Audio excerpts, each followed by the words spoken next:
जी रामवीर जी, 2025 जो है कि जाने वाला है, चंद घंटे बाकी रह गए हैं और 2026 आने वाला है। क्या कहना चाहेंगे सबसे पहले? देखिए, पहली बात तो ये कि नव वर्ष की समस्त भारतवासियों को हार्दिक शुभकामनाएं।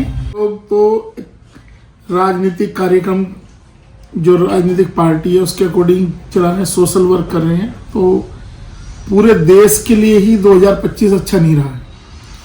देश के जो हालात हैं, आहिस्ता आहिस्ता देश में कुछ चीज़ों के लिए जो जनमानस का विरोध है और जनमानस की इच्छाओं के अनुसार कई बार ऐसा लगता है कि जो सरकार के निर्णय हैं वो जनमानस की भावनाओं के विपरीत हैं। और जो राजनीतिक दल कुछ मुद्दों को उठाते हैं, सरकार पूरा सिस्टम है ना, दो चीज़ों पर टिका हुआ है। एक होता है रिस्पॉन्सिबिलिटी और एक अकाउंटेबिलिटी, जिम्मेदारी और जवाबदेही। ऐसा लगता है कि पिछले कुछ सालों से ये दोनों चीजें गायब हैं सरकार के एजेंडे से। जिम्मेदारी किसी की नहीं बनती है और जवाबदेही किसी की जवाबदेही नहीं बनती है और कोई जिम्मेदारी लेना नहीं चाहता है। अगर देश में कोई छोटी बड़ी घटना होती है तो उसको हम इतिहास पे थोपने की बात करते हैं। जब भी कोई घटना घटेगी, हम संसद में भी बहस आप देखेंगे, संसद में सत्तारूढ़ पार्टी उसको इतिहास पे थोपेगी। आज की गलती, अगर वर्तमान में आप कोई गलती कर रहे हैं तो आपका आज की डेट में जवाब देना है कि भाई आपने ये काम किया है, तो इसका क्या उसका इम्पैक्ट देशवासियों पे पड़ेगा। आप उसको कंपेयर करेंगे इतिहास से, तो इतिहास के बारे में तो सभी ने कहा है कि जो इतिहास में भूल की जाती है उनका सुधार तो वर्तमान में किया जाता है। अगर वर्तमान सरकार किसी स्पेशल एजेंडे के साथ कोई जिम्मेदारी ना लेते हुए जो पूर्ववर्ती सरकार रही है, या देश में अभी हम छोटा सा एक एग्जांपल लेते हैं, देश की संसद में बार बार नेहरू के ऊपर आक्षेप लगाया जाता है।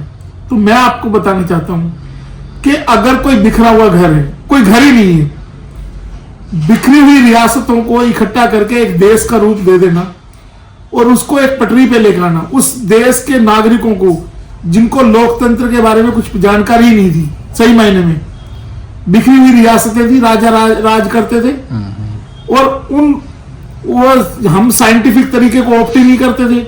आज भी हमारे यहाँ टोने टोट के बलि और मंदिरों में जाके चढ़ावा, बीमार हो जाए तो आदमी मंदिरों में जाके चढ़ावा मन्नत मांगता है कि मेरा ये काम हो जाए। जो पढ़ा लिखा आदमी है, जो पढ़ा लिखा है, साइंटिफिक तरीके को जानता है, डॉक्टर, यहां तक कि डॉक्टर भी मंदिर में जाकर मन्नतें मांगते हैं। जिनको साइंस पता है कि जो फिजियोलॉजी है, जो फिजिक्स है, वो किस तरीके से काम करते हैं, लेकिन लोग जाते हैं ना मंदिरों में।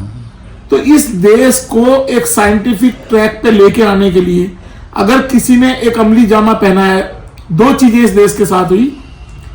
एक, उन रियासतों को एक साथ एक रूप में पिरो के भारत का रूप देना कि भारत का स्ट्रक्चर कैसा होगा, और फिर उन लोगों के लिए एक सिस्टम बनाना। आज आप जिस चीज पे गर्व करते हैं, क्या जो वर्तमान शासन है, मैं उन लोगों से पूछना चाहता हूं कि आपने क्या सहयोग किया उस चीज के लिए, या आपसे पहले के लोगों ने उसके लिए क्या सहयोग किया कि देश को बनाने में हमारी ये भूमिका रहेगी। सिर्फ चुनाव जीतना या चुनावी प्रक्रिया, आप किसी इंस्टीट्यूशन को स्ट्रॉन्ग तो नहीं कर रहे हैं। आप बताइए कि हम कैसे कंपीट कर रहे हैं। अगर हमारा देश प्रोडक्शन नहीं कर पा रहे हैं, हम प्रोडक्ट नहीं, कोई भी चीज प्रोड्यूस नहीं कर पा रहे हैं, आज की डेट में हम असेंबल कर रहे हैं, और असेंबल क्या कर रहे हैं, हम चाइना के इंपोर्ट पे डिपेंड करते हैं। तो और उससे पहले की स्थिति देखो, मनमोहन सिंह जी के टाइम पे एक ऐसा दौर भी आया था कि पूरे भारत की इकोनॉमी जो है वो वर्ल्ड में कंपीट कर रही थी सभी लोगों के साथ, पूरे देश, बाकी लोगों के साथ भी। और एक और एग्जांपल मैं आपको दूंगा, भारतीय जनता पार्टी की सरकार थी, न्यूक्लियर टेस्ट हुआ, और न्यूक्लियर टेस्ट के बाद पूरे वर्ल्ड ने भारत के खिलाफ सैंक्शन लगाई। सैंक्शन लगाने के बावजूद हमारा देश ने सरवाइव किया और हमारा देश आगे बढ़ा। उसका कारण क्या था? इस पे रिसर्च की गई, फॉरेनर्स ने रिसर्च की, तो उनको एक बात समझ में आई कि भारत जो देश है, इसके लोगों की एक हैबिट है कि ये लोग अपने भविष्य के लिए सेविंग्स करते हैं। गुल्लक का कॉन्सेप्ट है यहाँ पे, हमारे देश में गुल्लक का कॉन्सेप्ट। लेकिन वर्तमान सरकार ने क्या किया, नोटबंदी के नाम पे जो लोग गुल्लक का कॉन्सेप्ट लेके चल रहे थे, अपने जो महिलाएं थी, बच्चे थे या बुजुर्ग थे, वो अपने अपने घर की बुरे वक्त के लिए पैसे जोड़ते थे, वो गुल्लक तोड़वा दी इन्होंने। डिजिटलाइजेशन के नाम पे लोगों के पैसे छीन लिए गए। आज ये तो कहते हैं ब्लैक मनी, वो ब्लैक मनी नहीं थी जो लोगों ने अपने घरों में रख रखी थी, वो उनके बुरे वक्त का सहारा था। इस सरकार ने वो छीन लिया सहारा। ऐसे ही छोटी छोटी स्मॉल स्केल की जो हमारी कुटीर उद्योग टाइप थे वो चला रहे थे। अगर मार्केट में वो प्रोडक्ट जाता है उस पर टैक्स लेता है दुकानदार, आपने जीएसटी के नाम पे उनको इतना बुरी तरह हालत उनकी खराब कर दी। तो ये सारी चीजें हुई हैं। 2025 में बहुत कड़वा हो रहा, साथ साथ चुनावी प्रक्रिया पे इतना ज्यादा, चुनावी जो प्रक्रिया है इस पे इतने ज्यादा आरोप लगे हैं। तो ये सरकार की जिम्मेदारी थी, चुनाव आयोग की नहीं। सरकार को पहल करनी थी, सभी राजनीतिक दलों की सर्वदलीय बैठक बुला के, और सरकार को इस मुद्दे को सॉर्ट आउट करना था, ताकि देश के लोकतंत्र में लोगों की आस्था बनी रहे। आज आप जो कर रहे हैं उससे लोग, उसमें एक झलक निकलती है कि आप इतने ज्यादा अपने आप में अहंकारी हो गए हैं, प्राउडी इतने ज्यादा हो गए हैं कि आपको किसी की सुननी नहीं है। And you are not bother to listen any voice which raise the right objection और right wrong objection. You have to convince the peoples of this country. अगर आप विपक्ष के साथ डायलॉग ही नहीं करेंगे, आप डायलॉग क्या रसमलाई करते, जैसे ही पार्लियामेंट का सेशन होगा उससे एक दिन पहले एक फॉर्मल मीटिंग बुलाई, काम खत्म। ऐसा नहीं है। भारत का इतिहास उठा के देखो, चाहे वो बीजेपी की गवर्नमेंट रही है या जनता दल की गवर्नमेंट रही है या जनता पार्टी की गवर्नमेंट रही है या कांग्रेस की रही है, सभी सरकारों में सर्वदलीय बैठक, बड़े मुद्दों पे सर्वदलीय बैठक होती थी, सबके विचार विमर्श किए जाता था सबके साथ। अब वाजपेयी जी को भारत को रिप्रेजेंट करने के लिए यूएन में भेजा गया, तो उस समय तो बीजेपी की गवर्नमेंट नहीं थी, इन्हीं सरकारों ने भेजा ना उनको वहां पर रिप्रेजेंट करने के लिए।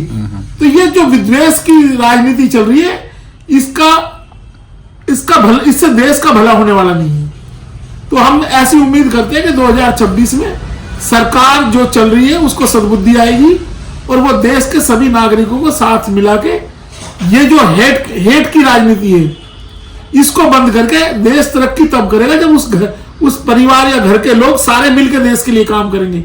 आप देश के लोगों के बीच में बंटवारा करके उनमें नफरत फैला के देश को आगे नहीं बढ़ा सकते। अगर एक घर में एक भाई काम ना करे, तो एक भाई काम करे, तो सारा बर्डन एक के ऊपर आ जाएगा। आप बार बार कहते हैं हिंदू राष्ट्र बनाएंगे, जो यहां 14 करोड़ या 21 करोड़ लोग हैं मुस्लिम या और रिलीजन के लोग हैं, अगर आप उनको मुख्य धारा से हटा देंगे तो जो वो मैन पावर है जिसका इस्तेमाल देश को बनाने के लिए होना चाहिए वो हो पाएगा, और आपके कंधों पे वजन आ जाएगा, आपको उनको कमा के खिलाना पड़ेगा।